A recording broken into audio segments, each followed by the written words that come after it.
இந்த புது கிரிப்டோ காயினை பார்த்தீங்கன்னா ப்ரைஸும் கம்மியாக இருக்கு, ஃபண்டமெண்டலாக கொஞ்சம் ஸ்ட்ராங்காகவும் இருக்கு. இதை பற்றி நிறைய பேர் பேச ஆரம்பிக்கிறாங்க. கிரிப்டோ கரன்சி, உங்ககிட்ட யாராவது திடீர்னு வந்து உங்களுக்கு இது வேணுமா அல்லது இது வேணுமான்னு கேட்டால் என்ன சொல்லுவீங்க? இதானே சொல்லுவீங்க. இதே மாதிரி தான் உங்களோட ஃபஸ்ட்டு கிரிப்டோ கரன்சியையுமே சூஸ் பண்ணுறது ரொம்ப ஈஸி. நான் இப்போ சொல்ல போகிற 5 ஸ்டெப்ஸை ஃபாலோ பண்ணிங்கன்னா அண்ட் முக்கியமாக இந்த வீடியோட முடிவில் ஒரு கிரிப்டோ கரன்சியையுமே லைவாக சூஸ் பண்ணி காமிக்க போகிறேன். ஸோ ஃபுல்லாக பாருங்கள். ஸ்டெப் 1, வாழ்க்கையிலையுமே சரி கிரிப்டோ கரன்சிலையுமே சரி நீங்கள் பண்ண வேண்டியது எந்த அளவுக்கு முக்கியமோ அதை விட முக்கியம் பண்ணக்கூடாதது. கிரிப்டோ கரன்சியை பெஸ்ட்டாக சூஸ் பண்ணணும்னு சொல்லிட்டு கூகுள்லையும் யூடியூப்லையும் போயிட்டு பெஸ்ட் கிரிப்டோ கரன்சி 2025 அப்படின்னு மட்டும் போட்டு சர்ச் பண்ணாதீங்க. ஏன்னா உங்களுக்கு வர்ற எல்லா ரிசல்ட்டுமே ரீசெண்டாக போஸ்ட் பண்ண வீடியோவாக தான் இருக்கும். ஸோ அவங்க எல்லாருமே ஹைப்பில் பேசியிருப்பாங்க அந்த கிரிப்டோவை பற்றி. ஹைப்புன்றது உங்களை ட்ராப்பில் விழ வைக்க வாய்ப்புகள் அதிகமாக இருக்குது. சிம்பிளாக கிரிப்டோ கரன்சியை சூஸ் பண்ணுறதுக்கு நீங்கள் ரிசர்ச் பண்ணணுமே தவிர ஹெட்லைனை பார்க்கவே கூடாது. சிம்பிளாக சொல்லவா, ஒரு பாலை நீங்கள் மேலே அண்ணாந்து எறிகிறீங்க அப்படின்னா அந்த பால் எந்த அளவுக்கு மேலே போகுதோ அதை விட ஃபாஸ்ட்டாக அந்த பால் கீழே விழுகும். இதே தான் கிரிப்டோ கரன்சிலையுமே. ஹெட்லைன்லையும் யூடியூப் வீடியோஸில் ரீசெண்டாக போட்டதில் பார்த்து நீங்கள் கிரிப்டோ கரன்சியை பை பண்ணுறீங்கன்னா அந்த கிரிப்டோ கரன்சி ட்ரெண்டிங்கில் ரொம்ப ப்ரைஸ் பீக்கில் இருக்குன்னு அர்த்தம். நீங்கள் அதுதான் பெஸ்ட்டுன்னு போயிட்டு பை பண்ணிட்டீங்கன்னா நீங்கள் பை பண்ணதுக்கு அப்புறமா ஃபால் ஆக ஆரம்பிக்கும். நீங்கள் ஐயோ லாஸ் ஆகுதுன்னு சொல்லி செல் பண்ண ஆரம்பிப்பீங்க. கிரிப்டோ கரன்சி மார்க்கெட்டையே வெறுத்துட்டு வெளியே போயிடுவீங்க. இது பண்ணக்கூடாதது. ஸ்டெப் 2, கிரிப்டோ கரன்சியில் நெரேட்டிவ்ஸ் அப்படின்ற ஒரு கான்செப்ட் இருக்குது. அதில் டெஃபி, ஏஐன்னு நிறையா இருக்குது. உங்களுக்கு சிம்பிளாக புரிகிற மாதிரி சொல்லணும் அப்படின்னா உங்கள் வீட்டு பக்கத்தில் ஆப்பிள் மரம் இருக்குது, மாம்பழம் மரம் இருக்குது. ஆப்பிள் மரத்தில் என்ன காய்க்கும்? ஆப்பிளாக காய்க்கும். மாம்பழம் மரத்தில் மாம்பழமாக காய்க்கும். அதே மாதிரி தான் நெரேட்டிவ்ஸ் அப்படின்றது அந்த மரம் மாதிரி. ஸோ டெஃபி மரத்தில் டெஃபி காயின்ஸாக இருக்கும், ஏஐ மரத்தில் ஏஐ கிரிப்டோ கரன்சி காயின்ஸாக இருக்கும். பட் இந்த ரெண்டுதில் எந்த நெரேட்டிவ்ஸ் அடுத்து வரக்கூடிய நாட்களில் ட்ரெண்டிங் ஆகும் அப்படின்னு பார்த்து அந்த செக்டாரில் போய் நீங்கள் இன்வெஸ்ட்மெண்ட் பண்ண ஆரம்பிச்சிங்கன்னா ரொம்ப பெஸ்ட்டு. ஃபார் எக்ஸாம்பிள், இந்த ஆப்பிள் அண்ட் மாம்பழமுமே எடுத்துப்போமே. மாம்பழம் எப்போ அதிகமாக காய்க்க ஆரம்பிக்கும்? அதனுடைய ட்ரெண்ட் எப்போ வரும்? சம்மர் சீசனில். ஆப்பிளுக்கு வின்டர் சீசனில். இது உங்களுக்கு தெரியுன்றதுனால ஈஸியாக சொல்லிட்டீங்க ஆப்பிள் மாம்பழம் அப்படின்னு. ஆனால் கிரிப்டோ கரன்சிக்கு அடுத்த அப்கமிங் ட்ரெண்டு, அடுத்த புல் மார்க்கெட்டோ இல்லைனா இப்போ வரக்கூடிய மார்க்கெட்லையோ எந்த நெரேட்டிவ்ஸ் மேலே போக ஆரம்பிக்கும் அப்படின்னு நீங்கள் கணிச்சிங்கனாலே ஃபஸ்ட்டு ஸ்டெப்பை தாண்டிட்டீங்க. ஸோ அதை நீங்கள் கண்டுபிடிக்கிறதுக்கு ட்விட்டர், அதாவது எக்ஸுன்ற சோஷியல் மீடியாலையுமே ரெடிட்லையுமே பார்க்க வேண்டியது ரொம்ப அவசியம். ஸோ இப்போ நான் வீடியோவில் காட்டுற மாதிரி டெஃபி மான்ச்சி, ஓஎக்ஸ் கிரிப்டோ டாக்டர், கிரிப்டோ ஷினோரோ அப்படின்ற நிறைய அக்கௌண்ட் வந்து எக்ஸில் இருக்குது. ஓகேங்களா, நான் ஃபார் எக்ஸாம்பிள் எனக்கு தெரிஞ்சதை காட்டுறேன். இந்த மாதிரி நிறைய அக்கௌண்ட்ஸ் இருக்குது. ஃபஸ்ட்டு நீங்கள் அதெல்லாம் போயிட்டு ஃபாலோ பண்ணிவிட்டு அவங்க எந்த நெரேட்டிவ்ஸை பற்றி அதிகமாக பேச ஆரம்பிக்கிறாங்க, அந்த நெரேட்டிவ்ஸ் இப்போதைக்கு மார்க்கெட்டில் ட்ரெண்டிங்காக இருக்கா இல்லையான்றதை அனாலிசிஸ் பண்ணி பார்க்கணும். இதே மாதிரி ரெடிட்டில் போயிட்டு கிரிப்டோ கரன்சியை பேஸ் பண்ணி இப்போ இருக்கிற ட்ரெண்டை பற்றி பேசாமல் யார் அதிகமாக நெரேட்டிவ்ஸை ரிசர்ச் பண்ணி சொல்கிறாங்களோ அவங்கள பற்றி பேச ஆரம்பிக்கணும். ஃபார் எக்ஸாம்பிள், இப்போ டெஃபி மான்ச்சின்னு இருக்காங்க இல்லையா, அவங்க ஆன் செயின் அனாலிசிஸ், இந்த பிளாக் செயின் செக்டாரில் ஆன் செயின் அனாலிசிஸை பற்றி எக்ஸ்பிளைன் பண்ணுறவங்க. இல்லைனா கிரிப்டோ டாக்டர் அப்படின்றவர் டெக்னிக்கலாகவும் டெஃபி கான்செப்டை பற்றி சொல்லுவாங்க. கிரிப்டோ ஷின்ரோன்றவங்க ஏர்ட்ராப் ஆப்பர்ச்சுனிட்டியை பற்றி கிரிப்டோவில் சொல்லுவாங்க. இந்த மாதிரி நிறைய பேர் எஜுகேஷன் வைஸாகவும் கண்டென்ட்டை போஸ்ட் பண்ணுறவங்க இருக்க தான் செய்கிறாங்க. அவங்க இதில் போயிட்டு அவங்க யாரெல்லாம் ஃபாலோ பண்ணுறாங்க, எந்த நெரேட்டிவ்ஸை பற்றி பேசுகிறாங்கன்னு ஃபஸ்ட்டு நெரேட்டிவ்ஸோட அப்கமிங் ட்ரெண்டை கண்டுபிடிக்கணும். அடுத்து மோஸ்ட் இம்பார்ட்டன்ட், நீங்கள் ஒரு ஃபஸ்ட்டு கிரிப்டோ கரன்சியை சூஸ் பண்ணுறதுக்கு முன்னாடி இந்த 3வது ஸ்டெப்பை பார்க்காம சூஸ் பண்ணிங்கன்னா உங்களுக்கு ப்ராஃபிட் வரவே வராது. அதுதான் market cap. Every crypto currency மார்க்கெட்டுக்குமே ஒரு மார்க்கெட் கேப் அப்படின்னு இருக்கும். ஃபார் எக்ஸாம்பிள், இப்போ நீங்கள் இருக்கீங்க அப்படின்னா உங்கள் மணி பர்ஸில் எவ்வளோ அமௌண்ட் இருக்குது, அதே மாதிரி தான் ஒரு கிரிப்டோ கரன்சியோட ஹோல் மார்க்கெட் கேப் அப்படின்னு ஒரு கிரிப்டோவுக்கு இருக்கும்.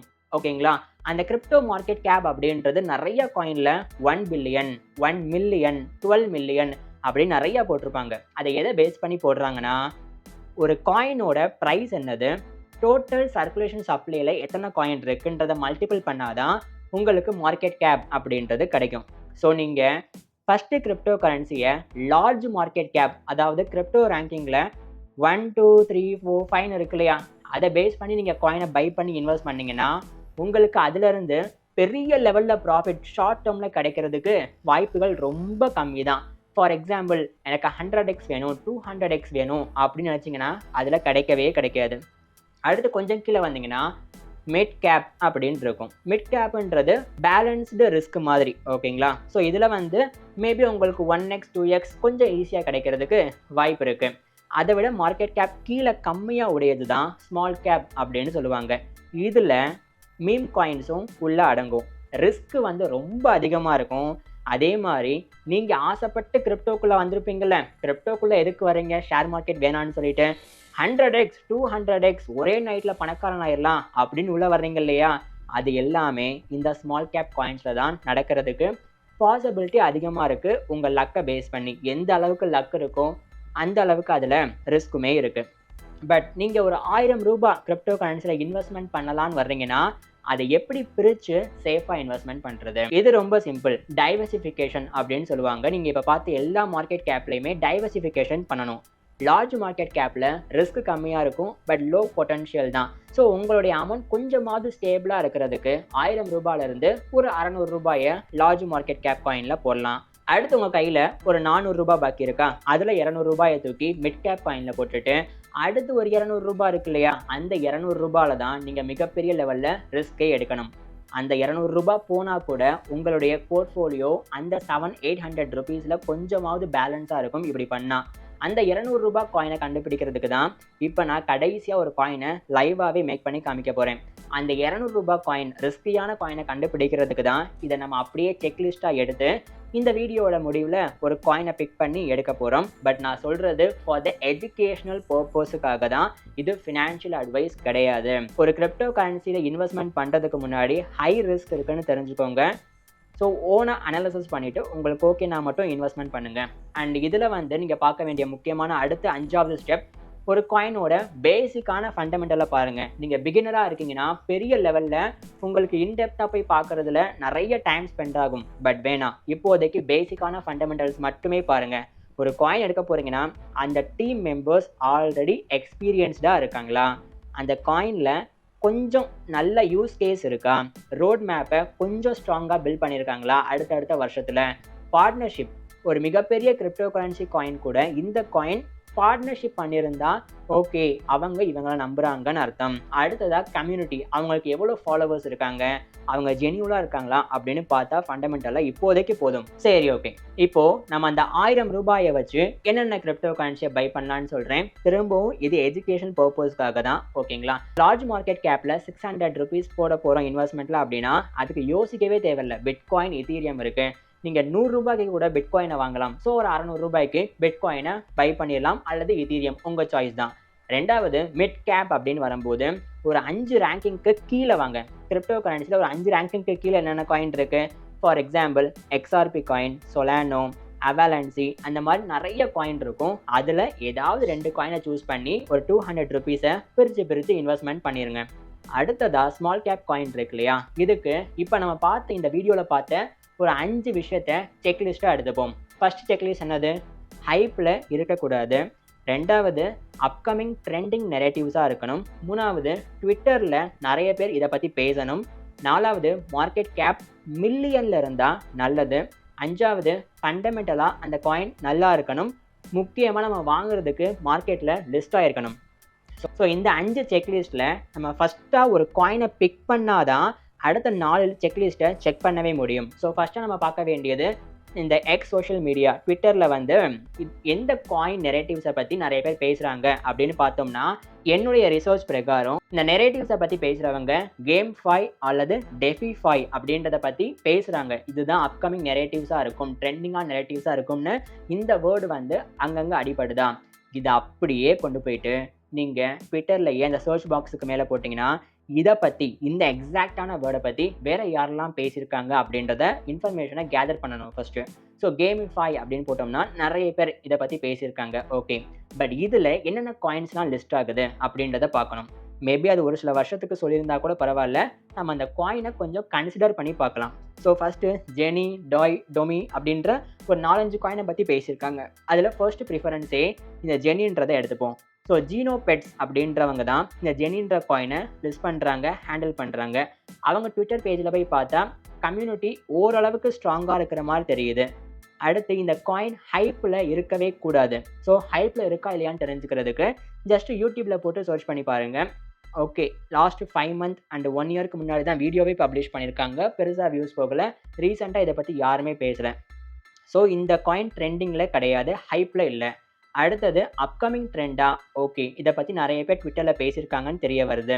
அடுத்தது மார்க்கெட் கேப் நமக்கு மில்லியனில் இருக்கணும். இந்த காயினோட மார்க்கெட் கேப் எவ்வளோ இருக்குன்னு பார்த்தோம்னா இப்போதைக்கு 11 மில்லியன் தான் இருக்குது. நம்ம அடுத்த செக் லிஸ்ட்டுமே ஓகே. ஃபண்டமெண்டலாக பார்க்கும்போது ரோட் மேப்பில் ஒரு சில விஷயத்த கொஞ்சம் ஜென்யூலாக போட்டிருக்கிற மாதிரி தான் இருக்குது. ஆனால் நிறைய கிரிப்டோ கரன்சியில் இப்படி போட்டிருப்பாங்க. மேபி ரக்குல்ஸாக இருக்கிறதுக்கு வாய்ப்புகள் இருக்குது. ஸோ நீங்கள் வந்து ஒரு கிரிப்டோ கரன்சி அனாலிசிஸ் பண்ணும்போது ரோட் மேப்பில் படிக்கிறீங்க அப்படின்னா, இப்போ நான் பார்த்தீங்கன்னா ரோட் மேப்பில் படிக்கும்போது ஒரு சில விஷயம் எனக்கு புரியுது. ஓகே, இந்த விஷயம்லாம் இதை பற்றி தான் சொல்ல வர்றாங்க அப்படின்னு. ஆனால் நீங்கள் பார்க்குற காயினில் ரோட் மேப்பில் ஒரு சில லைனில் சொல்ல வர்ற வேர்ட்ஸ் வந்து கொஞ்சம் காம்ப்ளெக்ஸாக இருந்து புரியலைன்னா அந்த வேர்ட்ஸை எடுத்து கூகுளில் போட்டு சர்ச் பண்ணுங்கள். அப்படின்னா என்னன்னு தெரிஞ்சுக்கிட்டு அதுக்கப்புறமா ரோட் மேப்பை படிக்க ஆரம்பிங்க. ஸோ ரோட் மேப்பை படித்து பார்க்கும்போது ஓகே, ஃபண்டமெண்டலாக ஒரு பேசிக்கான ஸ்டேஜில் இருக்காங்க அப்படின்னு தெரிய வருது. அண்ட் சார்ட்டை பார்த்தோம்னா இந்த காயினோட ஹிஸ்ட்ரி வந்து ரொம்ப அப்பில் இருந்திருக்கு, இப்போ ரொம்ப டவுனில் இருக்குது. மேபி ட்ரெண்டு வந்தால் இதுக்கப்புறமா மேலே போகலாம் அப்படின்றத கணிக்க முடியுது. ஸோ நம்மளுடைய அந்த ரிஸ்கான கிரிப்டோ கரன்சி காயினை 200 ருபீஸுக்கு மேபி இதை நான் வாங்குறதா இருந்தால் கன்சிடர் பண்ணுவேன். பட் பர்ச்சேஸ் பண்ணல, ஜஸ்ட் அனாலிசிஸ் பண்ணி காமிக்கிறேன். ஆல்சோ இந்த காயினை பை பண்ணணும்னா ஃபஸ்ட்டு எந்த மார்க்கெட்டில் லிஸ்ட்டாக இருக்குது, என்ன எக்ஸ்சேஞ்சில் இருக்குன்னு பார்க்கணும். ஓகே, இந்த 2 எக்ஸ்சேஞ்சில் இருக்குன்னா நமக்கு இதில் அக்கௌண்ட் இருந்தால் தான் பை பண்ண முடியும். ஸோ இதில் போயிட்டு நீங்கள் அக்கௌண்ட்டை க்ரியேட் பண்ணிவிட்டு அதுக்கப்புறமா கூட பை பண்ணிக்கலாம். ஃப்யூச்சரில் கண்டிப்பாக இந்த ட்ரெண்டு வந்து அப்கமிங் நெரேட்டிவ்ஸாக இருந்து ரொம்ப ட்ரெண்டிங் ஆக ஆரம்பிச்சிச்சுன்னா நீங்கள் எதிர்பார்க்க முடியாத ப்ராஃபிட் இதில் கிடைக்கிறதுக்கு வாய்ப்பு இருக்குது. அதே மாதிரி ரிஸ்க்குமே இருக்குது. அதனால தான் நம்ம டைவர்சிஃபை பண்ணி போர்ட்ஃபோலியோவை பில்ட் பண்ணுறோம். அண்ட் இதை விட முக்கியமாக இந்த கிரிப்டோ கரன்சியை சேஃபாக வச்சுக்கணும் இல்லையா? அதுக்கு நீங்கள் கிரிப்டோ கரன்சி வேலட்ஸை பற்றி டீப்பாக தெரிஞ்சுக்கணும்னு ஆசைப்பட்டீங்கன்னா இந்த வீடியோவை இப்போவே கிளிக் பண்ணி பாருங்கள்.